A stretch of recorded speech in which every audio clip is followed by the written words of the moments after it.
न'निफ्राय ओंखारनानै बायह्रानि हटेल एबा धाबायाव जानो मोजां मोनग्रा सुबुंफोरनि थाखाय गोजोनथाव खौरां। उदालगुरि जिल्लानि हरिसिङा देउलगुरि सकनि उदालगुरि तामुलपुर थांनाय लामा सेराव बाजै फेमिलि धाबा मुंनि गंसे गोदानै धाबा बेखेवदों।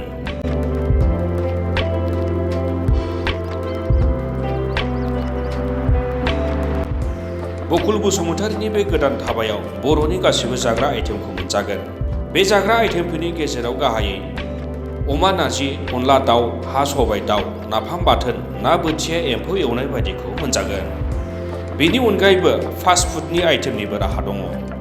नोंथांमोनाबो खेबसे बाजै फेमिलि धाबायाव थांनानै बेनि जाग्रा आइटेमनि टेस्ट लानो हागोन।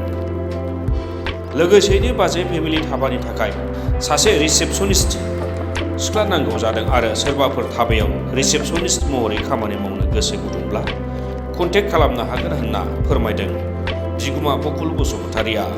कन्टेक्ट नाम्बारा जाबाय 9127202672।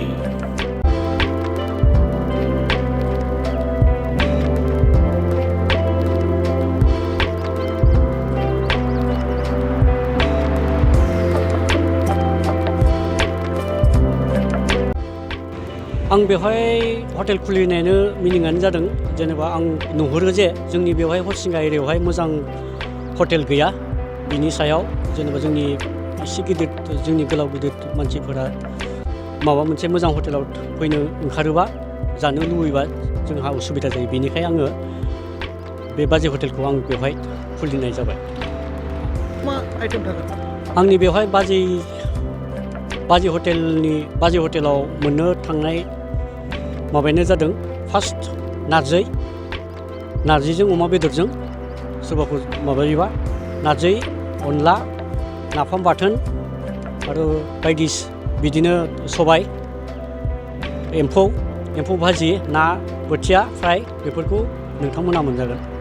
सोरबाफोर बायदिबा नन भेज अर्डार खालामनो थांगोन बेनि बेलायावहाय मा थागोन? नन भेजनि बेलायाव नोंथांमोना बेवहाय धाबा होननानै आं सोदेरबावदों। बेवहाय बे धाबानि मिनिङानो जाहैबाय पान्जाबि धाबा। मानो होनबा पान्जाबि धाबानि एसे टेस्टआनो बेलेग। बेनिखायनो माने जेरै माने चिकेन कारि, मटन कारि बेफोरनि माबाखौ खोनायोबा मिथियोबा जानायोबा जायनो जानायगोन मोजां आरो आं जि जायगायाव खामानि मावनानै फैनाय बे धाबामोन। बेनिखायनो आङो बे धाबानि आइटेमा एसेबाबो बेलेग। बेखायनो आङो जोंनि बिटिआर एरियायावबो बे धाबाखौ आङो सोसननाय जादों।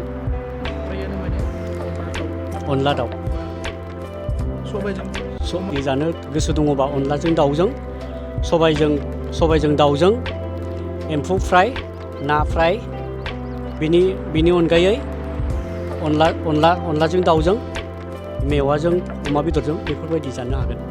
बाजै हटेलनि लकेसनानो जाबाय देउलगुरि, हरिसिङा देउलगुरि, नियार बाय बोरला दलं। बे इउटि रड साखाथियाव नार्सारि दङ।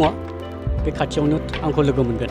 जानो सोरबाफोर सुपफोर लोंनो गोसो जायोबा सुपफोरबो मोननो हागोन। बेवहाय बोरमा सुप, चिकेन सुप, दाउ सुप बेफोरबायदि अनेक माबानिफोरखौ लोंग्रोनो हागोन। बिनि अनगायै दा नै गरमनि टाइम जाबोदों। बिनि अनगायै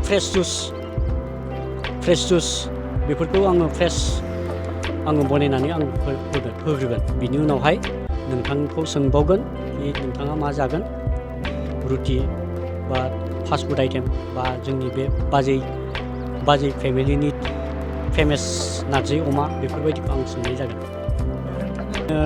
सानैसो मावथिगिरिनि गोनांथि जानानै दङ। बेनिखायनो सोरबाफोर गोसो गुदुंहै बेफोरबायदिनो मावनो गोसो जाबाबो ओरैनो दङबा सोरबा आंनि दामब्रुं नाम्बाराव आंखौ कल खालामनानै बा फन खालामनानै सोंहरनो हागोन माबायदि।